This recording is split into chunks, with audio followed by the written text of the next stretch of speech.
Big G gets brained. Jey eyes up something of Cody's. And the El Grande Americanos have a collective name.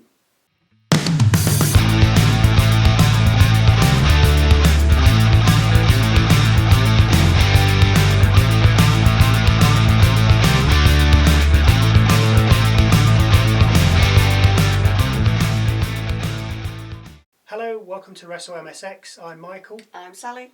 As LA Knight makes his way through backstage, we see Rusev confronting Dominik Mysterio, clearly looking for a shot at Dom's title before we head ringside to hear from Cody Rhodes. Guile speaks about Crown Jewel and the Crown Jewel Championship when he's interrupted by Seth and the rest of the Vision, who he'll be facing at Crown Jewel for the Crown Jewel Championship. Seth says he's had Crown Jewel circled on the calendar since SummerSlam. Seth, though, wants to know what Cody thinks of him. "You changed my life and career," comes the reply, citing the cage match they had and when Rollins became his Shield at WrestleMania 40. Seth brings up the fact that Rhodes always says he's the quarterback, with Seth asking what that makes him. He adds that he's the tip of the spear and that Rhodes is his quarterback. Seth ends by saying he's the alpha. Rhodes has two questions though. Will it be one-on-one at Crown Jewel, i.e. no interference, and two, in the 3 matches they've had, how many has Seth won? Rhodes then leaves the ring but is blocked by Bron Bronson. Seth waves them aside with the pair then moving, allowing Cody to head up the rampway. We see Jimmy and Jey backstage, with Jimmy saying he went to Adam Pearce to get a rematch with the Vision, only to find out that Jey already has a match with LA Knight. The pair then argue, with Jey saying they would have beaten Reed and Breaker at WrestlePalooza if it wasn't for Knight, and that Jimmy shouldn't have tagged with LA last week, saying that he should have just let the Vision take care of him. So, first up, the New Day and Grayson Waller against the War Raiders and Penta in a no disqualification 6-man tag. There's lots of kicks and knees, with Waller then bringing in the first kendo stick and using it against Eric. We then end up outside the ring with Penta flying out at Woods and Kingston while Ivar crossbodies Big G against the electronic ring skirt. We get back from the break to see Kofi flying off the top turnbuckle and landing on Penta, who's been set up on the table outside the ring. Only we had to wait for the replay as Woods stood in front of the camera. Well done. Back in the ring, Eric double slams the New Day, with Ivar then missing a follow-up moonsault on the pair. Big G then suffers a powerbomb on the apron, with Woods then getting slammed by Eric. Back in the ring, Penta tosses Kofi over his head and through a table that had been set up in the corner earlier, with Penta then heading up to the top rope. Big G, though, catches up to him, but probably wishes he hadn't, as he suffers an avalanche Mexican destroyer. It was incredible, and is an early contender for Michael's moment of the night. Penta then covered Waller and inevitably got the 1-2-3. Backstage in the Judgment Day Den, we see Dom asking Finn for help with Rusev. Balor asks him, why doesn't he ask El Grande, with Dom saying he's back in Mexico. Balor then says he's busy anyway and can't help. He's not, he's just playing video games. Dom then asks JD, with JD also saying no. That is until Perez gets involved, with JD then relenting, vowing to help. Dom replies good, as he's already spoken to Pearce and got him a match against Rusev later. We then cut to Lyra Valkyria when Bayley appears. Bayley congratulates Lyra on winning last week and then asks her to be in her corner tonight.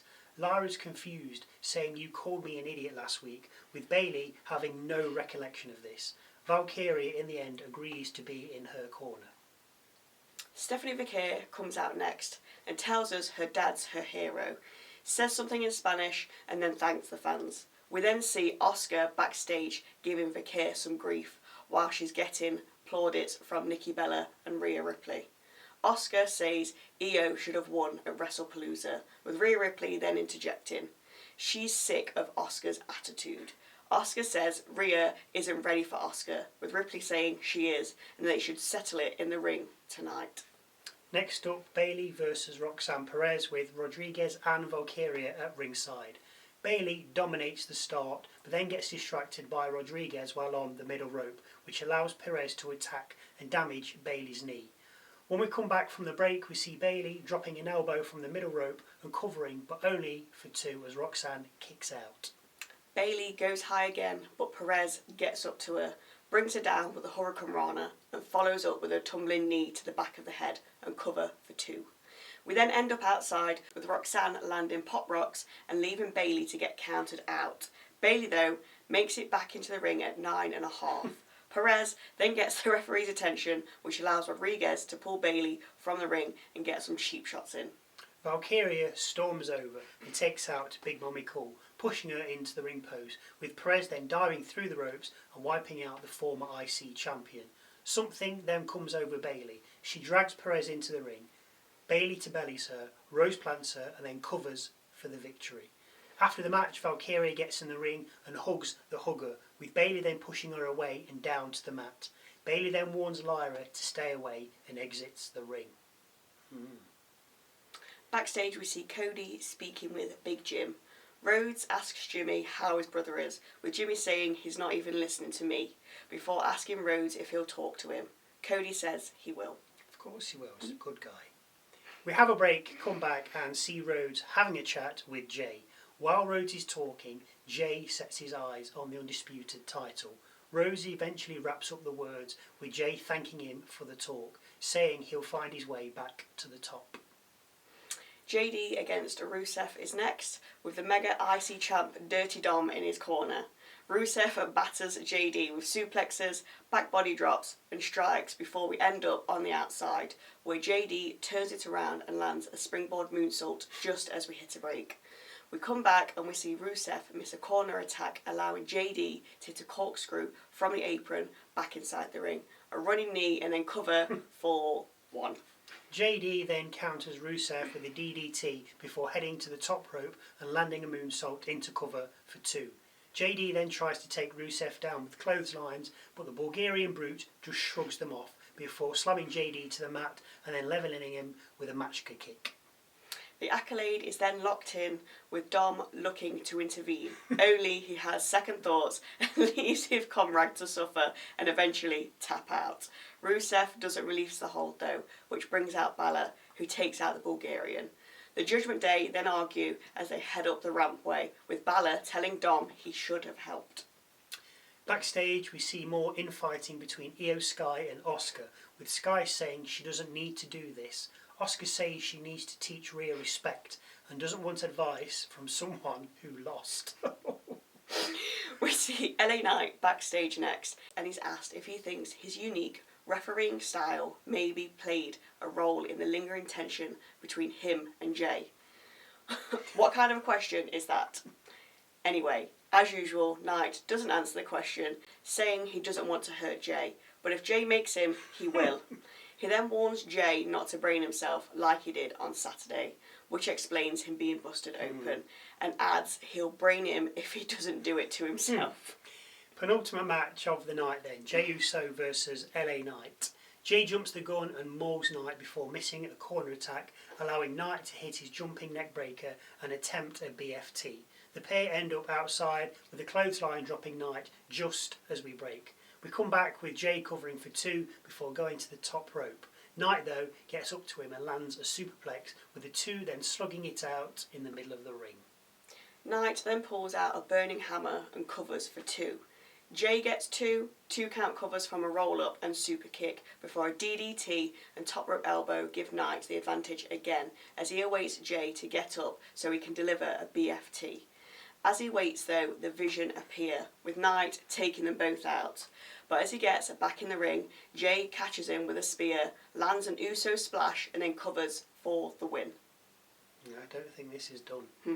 As Jey gets to the top of the rampway, his brother greets him and asks for his help as Bron Bronson circle the ring to brutalise Knight. Jey heads to the back, with Jimmy then picking up a chair and heading to the ring. He gets in with Bron Bronson then threatening to join him, only for their handler, Paul Heyman, to talk them down and walk away. Backstage we see Becky Lynch talking to Seth, while Seth looks on at the watch Cody Rhodes gave him after WrestleMania 40. Lynch spews the same old, and then says she's going to make an example before heading off. We then see IYO SKY asking Rhea Ripley to call off the match, with Rhea saying it has to happen. Rhea tells Sky to be careful around Asuka, with Sky taking umbrage and saying she's family, I can trust her, can I trust you? We have a vignette from the Los Americanos. See Adam Pearce telling Maxine Dupree he'll find the right opportunity for her. And AJ Styles and Dragon Lee asking for a match against the Americanos next week. So, last match of the night, Asuka with Kairi Sane against Rhea Ripley. Asuka flies out the traps and tries to roll up Ripley, but Ripley fires back with a German suplex, with Asuka then knocking Rhea off the apron as we break. We come back and Ripley's taken over with clothesline, a face first slam to the mat, drop kick and bridging suplex pin for 2. Asuka then escapes a Razor's Edge attempt and goes to work on Rhea's knee. After another break, we see Rhea chopping Asuka in the corner before the pair go up and come back down again via a superplex from Ripley. After a strike-off in the middle of the ring, Ripley finally lands the Razor's Edge and follows up with a kick to the jaw and cover, but only for 2. Asuka then fights off a riptide and gets Rhea in an armbar. Rhea powers out but ends up suffering a kick to the head and covered for 2. Asuka then knocks Rhea to the outside, with Sane threatening to attack but doesn't, with Asuka then getting Ripley back in the ring and putting her in the ankle lock. After Ripley gets out, Asuka goes high, but as she's sailing through the air, Ripley catches her with a wonderful looking drop kick which stopped her dead in her tracks. Both women are now spent, with Rhea struggling over to the ropes. While she's there, Sane is ordered to attack, so makes her way round to the Aussie. Sane then mounts the apron and swings at Rhea, but Rhea catches the attack, while Asuka is running full pelt at Rhea. Rhea avoids the Empress impact, which hits Sane and sends her flying to the ground, with Rhea then taking advantage and rolling up Asuka for the 1, 2, 3. After the match, Asuka misted Ripley and then ordered Sane to attack the blinded Rhea. Sane obliged, but then Sky came out for the save. Sky talked Asuka down, with the pair then hugging, but you knew this was all a ruse, as Asuka then attacked Sky, with Sane then also joining in. Asuka delivers the Empress Impact to Rhea, while a conflicted Sane drops the Insane Elbow on Sky as Raw fades to black. I'm surprised they finished with this. I think you knew it was coming. I'd rather have seen Jey and LA Knight. Personally, each to their own, because you knew that the Reeds were going to... Well, the Reeds. The Bron Bronsons. the Bron Bronsons were coming. Yeah. And then Jimmy coming out and saying, hey, let's go and help Knight. And Jay's like, nah. And then Jimmy going on his own. It was a bit more... I think it's because with that, you knew that Bron Bronson were going to be coming out, whereas this it's been teased, but you don't know. Yeah, you know the Kabuki Warriors are breaking up. Yeah, but... And we said a while ago that we thought Sky and Ripley would be teaming up against them, which they will do. Yeah. But anyway, Michael's moment of the night. Again, this could be a match, a look, a line, a promo, something funny, interesting, quirky, different, just something that catches my eye.